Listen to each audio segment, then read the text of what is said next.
komishinka qaranka xakamaynta cudurka HIV ayaa barnaamijka baraaruga ee wacyigelinta jaamacadaha gobolka Maroodijeex ku qabtay jaamacadda Shifo ku taala magaalada Hargeysa. Ugu horeyn waxaa halkaasi ku soo dhaweeyay komishinka gudoomiye ku-xigeenka jaamacadda Shifo Cali Axmed Cali. Dr. Mustafa oo ka tirsan waaxda wacyigelinta ayaa isna ka sheekeeyay cudurkan. Ugu dambeyntii waxaa soo afmeeray Maxamed Xaaji Yaasiin agaasimaha baabulka iyo wacyigelinta ee komishinka xakamaynta cudurka HIV-ga. maanta way bishu tahay 9 waxayna soo booqday komishinkii qaranka ee HIV-ga.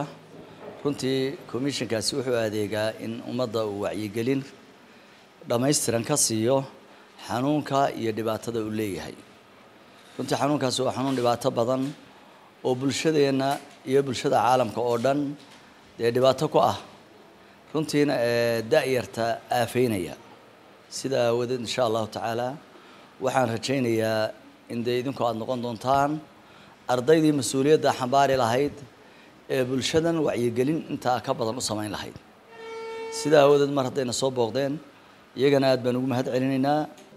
HIV waxa jira HIV iyo AIDS waa kala laba. HIV waxa weeyaan xanuun dhaliyaha. marka xanuun dhaliyaha waxa la yiraahdaa human immunodeficiency virus waa viruskii xanuunka dhalinayay ee uu ka aasaasmay. xanuunka laftirkiisana waxa la oranayaa HIV infection caabuqii uu keenay xanuun dhaliyaha HIV. laakiin taa macnaheedu maaha qof kasta oo xanuunka HIV-ga qaba AIDS buu qabaa. AIDS waa stage xagga dambe ah oo haddii qofka la daweyn waayo haddii uu muddo badan maxaa la yiraahdaa xanuunkii oo la daweyn waayo waxba laga qaban waayo uu qofka ku dhaco waa marxalad dambe. marka waa inaynu kala fahanno HIV infection iyo AIDS. runtii komishinkan xakamaynta HIV AIDS-ku sida boorka ka muuqata waxaa loogu talagalay in qarankan jamhuuriyadda Soomaaliland lagaga xakameeyo xanuunkan la yiraahdo HIV AIDS-ka kaasoo la mid ah xanuunada dadku dhaca laakiin isagu uu dheer yahay fiditaanka.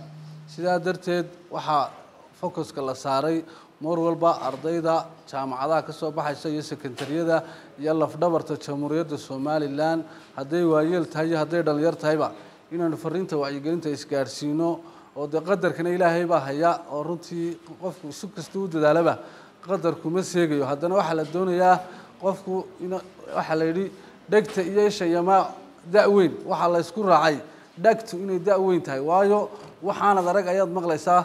sidaa darteed waxa jirta kulay in badan waa ka aragteen oo barnaamijkan xakamaynta HIV AIDS-ka ee loogu talagalay da'yarta waxa la yiraahdaa baraarug.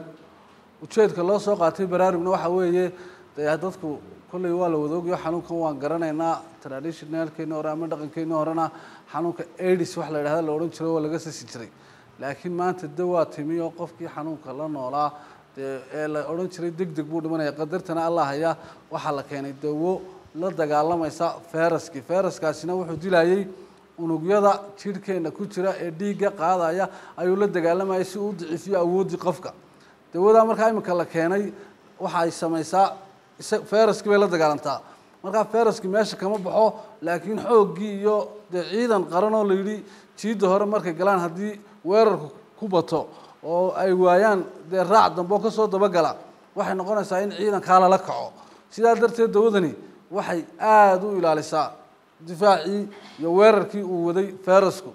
sidaa darteed qofka maanta xanuunka la nool iyo qofka caafimaadka qaba anigu waxaan aaminsanahay ka caafimaadka qaba inuu ka wanaagsan yahay qofkaas hadduu dawadiisa u qaato inuu ka wanaagsan yahay kana qurux badan yahay. marka maanta ma oran karayno qofkaasi xanuunkaas uu qabaayo sumadihiisa iyo hawshiisa ma garan karaynaba.